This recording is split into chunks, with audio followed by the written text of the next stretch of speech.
we develop a test of creativity, they say, you're a horrible person. It cannot be tested, and by saying you can test such a thing, you diminish its beautiful nature. Okay? And we say wrong to those people, because what is important in the world is measured. It gets a score, and it gets even more important. In the word evaluate is the key letters value in the middle of that word evaluate. When you evaluate, you give value, okay, to the thing. And so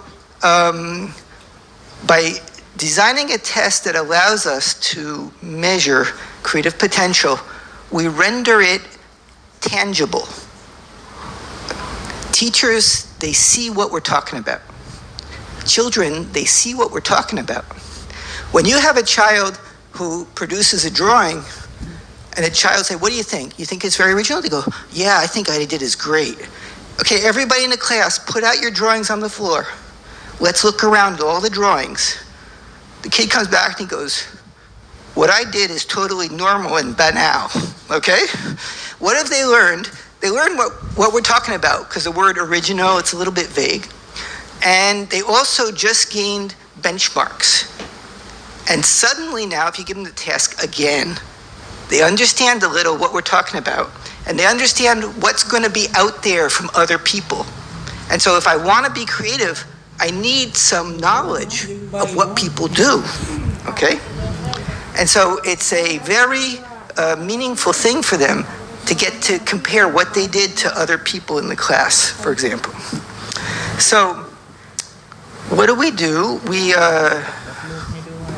first of all, how's our timing? 1 second. Our timing is okay. All right, so why do we test? Sometimes we test because we want to check if some kind of learning experience, some kind of pedagogical package, some kind of pedagogy has an effect on kids for their creativity. So we need a pre and post measure, okay?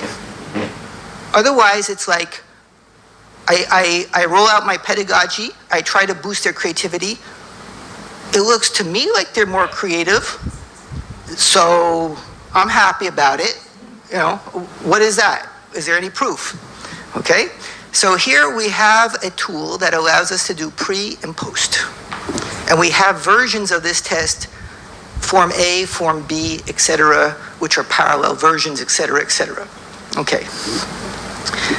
A second use is we say we want to identify some high potential, high creative gifted for some special program or something like that. So the only way to do that is to have benchmarks in specific tasks. So it's not like just bring in what drawing you did at home during the weekend, because that's a vast, vague kind of thing, okay? By the way, to give a kid a creativity measure and say, draw whatever you want, invent a story about anything you want, this is one of the most horrible tasks to give as a measure of creativity. It looks nice, but first of all, the kids tend to just bring out a thing they already thought of, they already saw. And second of all, for the judge, it's like a nightmare. Okay, so we like a restricted thing where the universe of ideas is somewhat limited, somewhat restricted. And finally, we could measure these creative potentials to get a person's profile, like you saw, so that we can develop some kind of personalized training program that would fit what they need. So if you have a kid who's weak on integrative verbal, but strong on divergent verbal, you might say, maybe this kid can get quite creative in the verbal domain as a story writer,